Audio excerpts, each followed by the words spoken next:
Olá, pessoal. Essa semana nós iremos terminar aí o nosso capítulo falando de um novo povo, que são os povos persa. Então, nós iremos falar do Império Persa e suas características, cultura e política. Que de início, eu coloquei página do livro, mas acabei esquecendo de digitar aqui, mas vou colocar aqui para vocês. Aí na página 78, quem quiser acompanhar, a 79. Então, quem quiser acompanhar aí no livro, esse conteúdo está localizado para que vocês possam aí estar me acompanhando em relação ao nosso conteúdo, ok? Então, vamos lá. Aqui de início eu coloquei a origem dos povos persas. Eles se originaram aí, se localizavam no Planalto iraniano, já está dizendo no plano alto, né? Eram umas terras que não eram propícias tanto para a agricultura, tanto que os lados da economia dos povos persas serão baseados também na questão do comércio. Como esses povos surgiram? Na verdade, eles eram dois povos que vieram da Ásia e se chamavam os Medos e os persas. Então, os Medos eles se estabeleceram ao norte, né, próximo aí aos montes, em outra parte, e os persas eles se estabeleceram na parte mais pobre do sudoeste, ali da região do Irã, né, onde é o Irã hoje. E eles acabaram sendo aí divididos por algumas questões. Tanto que os Medos passaram muito tempo dominando os povos persas. Eles viviam em lutas, esses povos eles sempre viviam em lutas e tinham essas questões de dominar um ao outro. Então eles viviam separados até surgir aí, né, o mais conhecido posteriormente como Grande, o Ciro, que ele vendo que seu povo era dominado e muitas vezes escravizado, ele resolve um dia, com sua determinada coragem, planejar algumas estratégias militares para invadir ali e dominar os Medes. Então eles acabam ali dominando os Medes e acabam unificando várias tribos que existiam naquele lugar. Tanto que os persas eles são conhecidos, né, eles formaram um grande império no passado. Eles são conhecidos por ter essa característica de estratégia militar. Tanto que eles venceram e dominaram bastante povos aí com suas características e suas habilidades de militares. Então, Ciro o Grande, ele acaba unificando esses reinos e acaba fortalecendo ainda mais o seu povo, o povo persa, né? Ele derruba o reino dos Medes, né? E conquista outros territórios, como algumas cidades gregas da Ásia e outras cidades. Então ele acaba aí fortalecendo cada vez mais e sua ideologia é de dominar cada vez mais outros povos além daqueles que viviam ali perto. Tanto que isso acaba acontecendo ao longo aí da história. Ciro o Grande, ele sempre vivia em combate para dominar esses povos. Então ele acaba morrendo aí em um desses combates em 529 a.C., né? E ele acaba aí morrendo lutando para dominar esses territórios. E como todos os outros povos que nós estudamos, sempre quando morre esses povos, esses reis, né, que são os dominantes, os comandantes, eles acabam deixando aí para lhe suceder alguém, o seu filho, algum parente. E foi exatamente isso que aconteceu. O seu filho acabou aí, né, tomando seu lugar e mantendo aí suas estratégias. Outra característica bastante importante do Ciro, né, é que ele dava liberdade aos povos persas em relação à sua religião, cultura e dava também liberdade aos povos que eles dominavam. Eles não queriam que praticasse só a cultura deles, mas eles davam essa liberdade. Isso porque ele percebeu que os seus povos sofriam muito quando eram dominados. Então, ele prometeu a eles que eles teriam essa liberdade de praticar sua cultura, sua religião, e os povos que eram dominados também tinham essa liberdade. E as conquistas com os seus sucessores acabam continuando aí, né? Como Cambises II, que foi o sucessor, seu filho, ele acaba aí conquistando outros territórios, como a conquista do Egito em 525 a.C., né? Em uma batalha ele acaba conquistando. E como o seu pai, ele também acaba morrendo, né? E tem outro sucessor que vai ser o Dário I, que por vez o Dário I é seu filho. Então, o Dário I, vamos ver qual foi, né, as ideias, as ideologias que o Dário I acaba estabelecendo aí nesse império. Então, Dário I, ele acaba fortalecendo ainda mais esse império. Coloquei algumas características aqui do seu governo. Ele acaba aí entrando em conflito com alguns povos e vencendo todos. Organizou o império dividindo, né, em estratos, em províncias. Constituiu estradas reais. Isso, para facilitar a questão do comércio, ele acaba aí abrindo algumas estradas para a questão do transporte, para a questão do fluxo do comércio. E ele acaba também estabelecendo uma moeda nacional, um sistema monetário que também vai facilitar a questão do comércio e da economia naquele império. E conquistou a Trácia na Macedônia. Então foi, né, de grande auge também, de grande sucesso aí o império governado por Dário I. O Dário I, ele também percebeu que tinha um grande império e que esse poder não poderia estar centrado em um só lugar. Então ele resolve dividir ali em 20 províncias, né, em estratos, ali a questão do seu império. Para evitar traições, o Dário I, né, enviava fiscais ali reais, conhecido como os olhos e os ouvidos do rei, para fiscalizar cada um ali em sua província, para que não houvesse traições e outros povos dominassem ali o seu território. Então tem essas questões aí também das estratégias. Então, aqui eu coloquei a imagem também de uma estrada real, né, que facilitava aí a questão do comércio, para que vocês podem observar.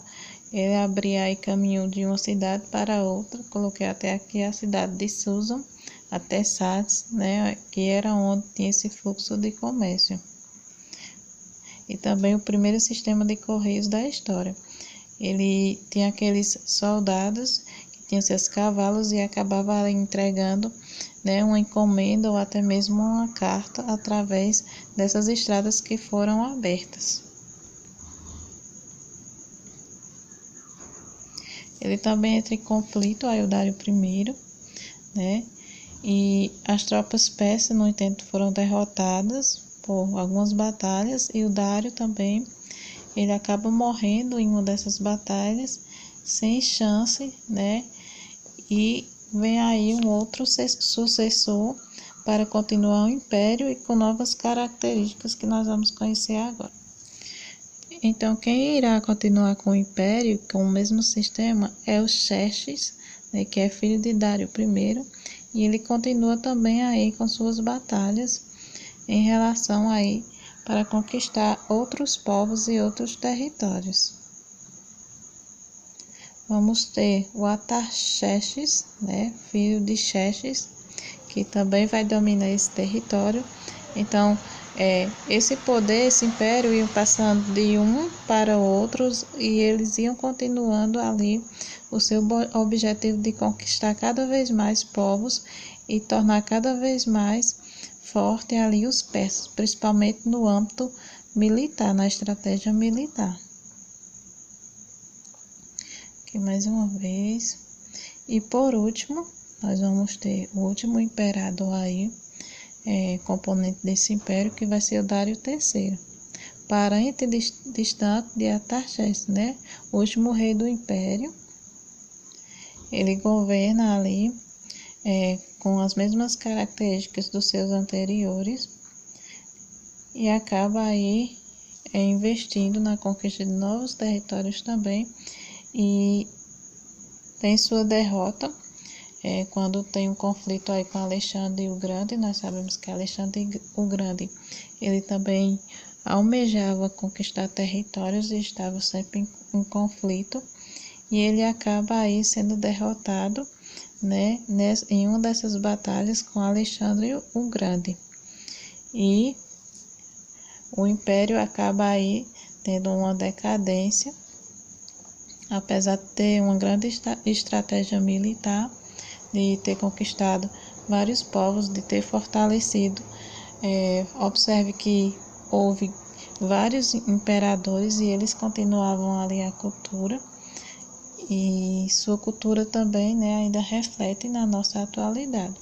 Essas estratégias militares que existem hoje são do passado, algumas ideias que eles tinham no passado também. Como era a religião persa? A religião sofreu com o processo de evolução. De início, eles eram politeístas, acreditavam em um só Deus, né? Politeístas, acreditavam em vários deuses. Existiam vários deuses com a força da natureza, como o deus do sol, da agricultura, da lua, mas, né, mantinham rituais. Mas até então surgiu aí uma outra ideologia em relação à religião. Acaba acontecendo uma evolução religiosa quando um homem chamado Zoroastro promoveu uma reforma religiosa que pretendeu acabar com a mecnese, com a superstição presente na religião primitiva. Ele quase criou um monoteísmo, ou seja, ele tem aquela questão do dualismo que ele cria, que existia apenas o bem e o mal. E existia um Deus do bem e do mal, e as pessoas tinham que decidir ficar do lado do bem ou do mal. Então, ele, quando fala que ele quase criou o monoteísmo, é que ele quase traz aquela ideia de um só Deus. Então, ele acaba aí renovando, tendo uma evolução aí na religião dos persas. Tanto que algumas religiões, como o islamismo, né, eles adotam ainda essas questões aqui colocadas em relação a essa religião dos persas no passado. Ok? Só continuando aqui. Aí eu até caracterizei aqui, né, que ele coloca que a religião era o moral e a da participação, ou seja, os bons seriam beneficiados e os maus castigados. Ele pretendia que a religião se tornasse de fato monoteísta. No entanto, seus discípulos elevaram a condição de Deus, o que deu caráter dualista à religião. Que dualista é a questão de acreditar no bem e no mal. Ele acreditava na imortalidade e que o mal fadado iria perder no final. Então, iria ter uma luta entre o bem e o mal, e as pessoas tinham que escolher, e que no final, né, iria acabar perdendo aí. Enfim, entre essas ideias, essa religião acaba se tornando uma das maiores religiões da Oriente Médio. Tanto que coloco para vocês que o islamismo ainda puxa esses ideais, essas ideias dessa religião aí dos persas. Sociedade, economia e cultura. A economia, inicialmente, da agricultura, a produção de centeio, trigo e cevado, criação de gado, exploração de minérios, porque eles viviam em uma área que não era propícia para a agricultura. Mas, quando nós vamos analisar, né, nós já estudamos até geografia, nosso planeta ele oferece bastante esses recursos minerais. Eles oferecem bastante esses recursos minerais, e era focado aí na economia dos persas. Com a expansão do império veio o desenvolvimento do artesanato e do comércio. Vocês até viram que eles tiveram a estratégia de abrir estradas, de criar os primeiros correios para o fluxo do comércio. Então, isso também foi focado aí na economia dos persas. Com a formação do império, o comércio passou a ser a atividade mais importante. Eles criavam seus artesanatos, eles faziam troca através dos câmbios, como outros povos criaram sua própria moeda, né, e faziam ali essa questão de compras e vendas, de importação e exportação aí dos seus produtos. Sociedade. A sociedade persa era dividida, né, em rígidas camadas. Aquela questão lá da pirâmide, né, que eu falei para vocês já uma vez na outra aula, que eu posso desenhar aqui para vocês novamente. Esse aqui é o pincel. Tem a pirâmide, como é também na nossa sociedade atualmente, sabemos que ainda existe essa pirâmide, né, onde aqui primeiramente ficaria o rei, aqui o aristocratas, pequenos comerciantes, em seguida camponeses e por último os escravos. Então seria basicamente isso aí a sociedade persa, certo? Então vamos lá.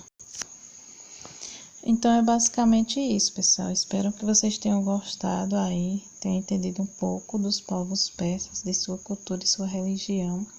Cada um desses povos que nós estudamos deixou uma característica, deixou um reflexo na nossa sociedade atual, e é muito importante que nós estudarmos, né?